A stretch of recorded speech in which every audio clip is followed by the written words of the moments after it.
Coming up on the Paper Talk today, we'll be looking at outgoings. Can Manchester United get some money for our loanees who are doing very well at their respective clubs? Also, who could we bring in? Viktor Gyökeres is heading for Arsenal by the looks of it, so we won't be getting him. So who are we getting?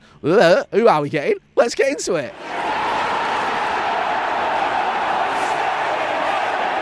Jay here for Stretford, Paddock. This is the Paper Talk. As you can see, I'm outside Old Trafford and it's pretty mild. You probably won't even need your parkers today. Loads of Manchester United stories to get through. Before we do, though, make sure you are hitting like, share and subscribe. We want to get to 800,000 subscribers by the end of the season. I think it's doable. With your support, we will get there. Now, talking of Manchester United, a lot of the stories this morning are focusing on potential outgoings and some incomings as well. But let's start off with the potential outgoings, because Joe had it yesterday in his news. There's still a few stories doing the rounds this morning. I think I've seen it in the Mirror and one or two other places about Real Madrid being interested in Bruno Fernandes.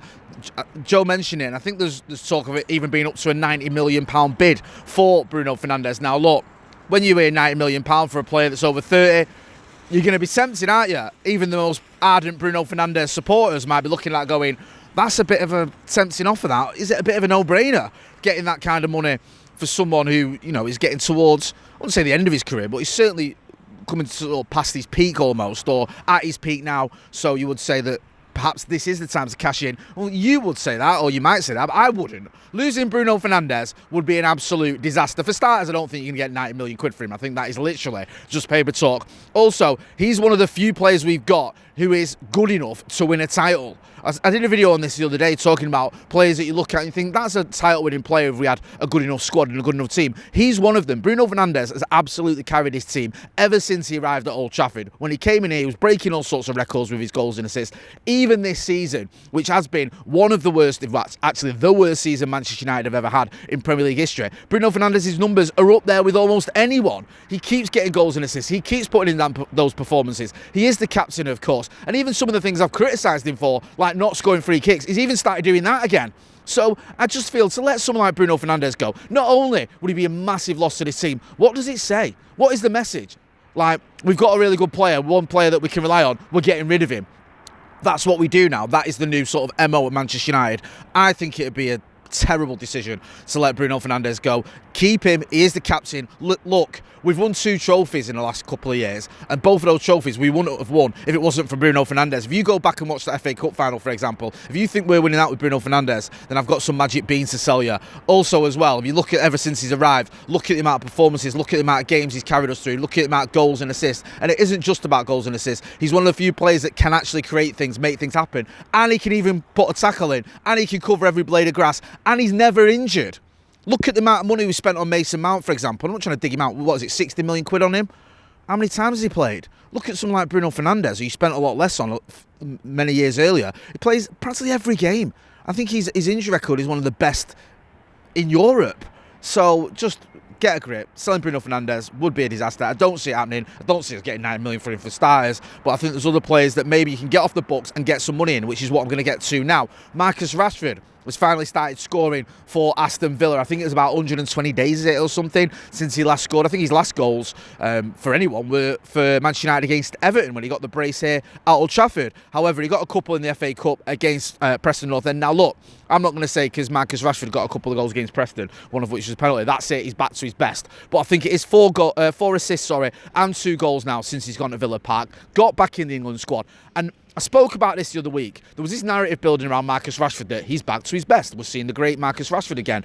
Oh, Aston Villa will be mad not to sign him. And I didn't quite buy into it. I thought he was doing all right, getting assists, hadn't scored yet, but I still felt that we weren't seeing the best Marcus Rashford. I still felt he was sort of getting into his groove. However, he's making these sort of baby steps forward. If he continues scoring goals like he has just started doing for them, then there's every reason to believe that Unai Emery will want to keep him at Aston Villa. Now look, I think Villa are in the last stages of the FA Cup. They've got a big game coming up. It's against PSG, I think, in the Champions League.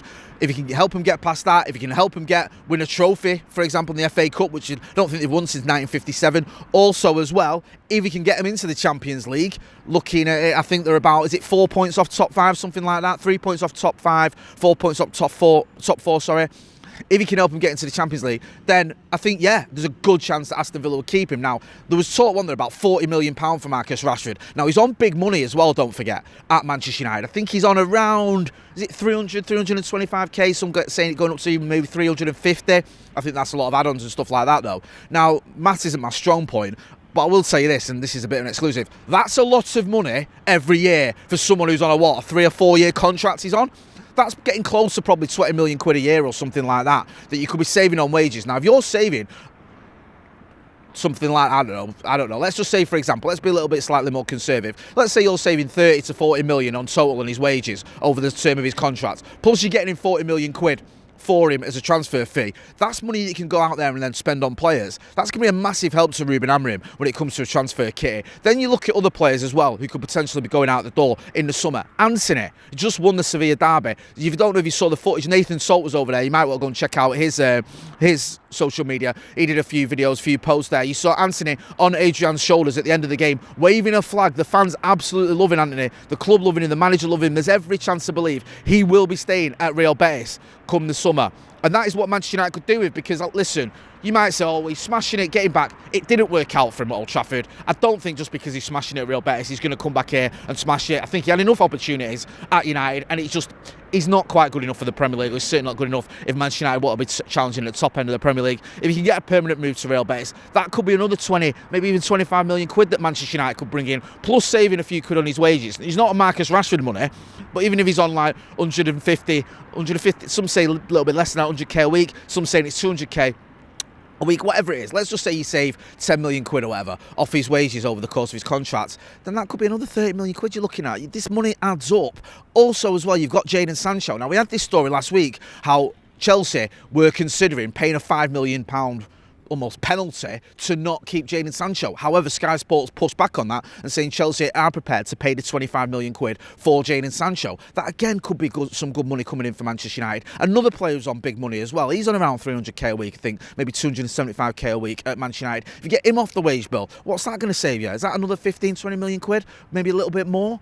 You could be looking at around £100 million in wages that you saved and transfer fees coming in. If you can get those players off the books, get some fees in for him, and maybe as well get someone like Casemiro off the books who's on mega money, then that helps you bring in players that you need to sign without having to sell a player like, for example, Bruno Fernandes, also maybe a Kobe Mainoo, even a Garnacho has been linked with move away. Maybe you can stop sort of all that nonsense of having to sell one of the players that you need and who does start for Manchester United, get rid of ones that don't, are already out on loan, save some money on wages, and then bring in some players in the transfer window. I know it's going to be difficult because we need a goal scorer. We have been linked with a couple of goal scorers as well. Been linked with the lad from Porto, is it Samu Agioa? I've probably pronounced that completely wrong. I think he's got about 15 goals in 23 games in the Portuguese league this season.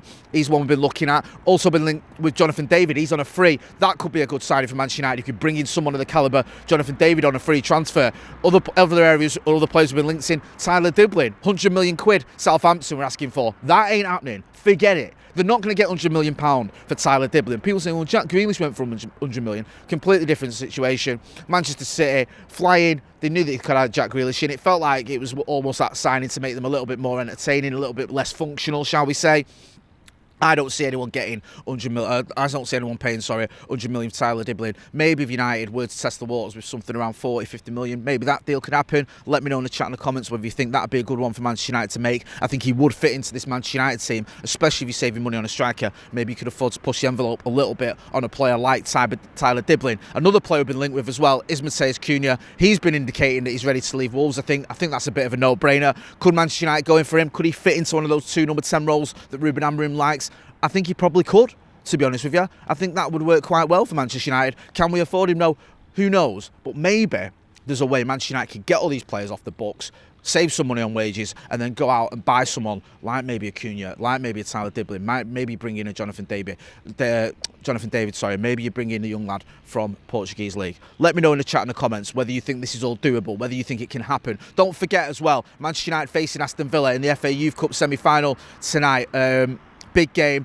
I think Finn's going to be down there. We'll be covering that on all our socials, as you would expect. Just one final story as well. There's a story doing the rounds that Manchester United are going to slash some ticket prices for the Manchester derby. Apparently the response from the fans hasn't been overwhelming when it comes to buying tickets for these 66 quid tickets and all the rest of it. So we are going to see some concession prices. I think there's a protest planned as well by the 1958, a bit of a sit-in, so we'll have more on that. Make sure if you're not doing so already, you are hitting like, share and subscribe. I'm Motty. This has been the Paper Talk outside of pretty mild Old Trafford. Thanks for watching.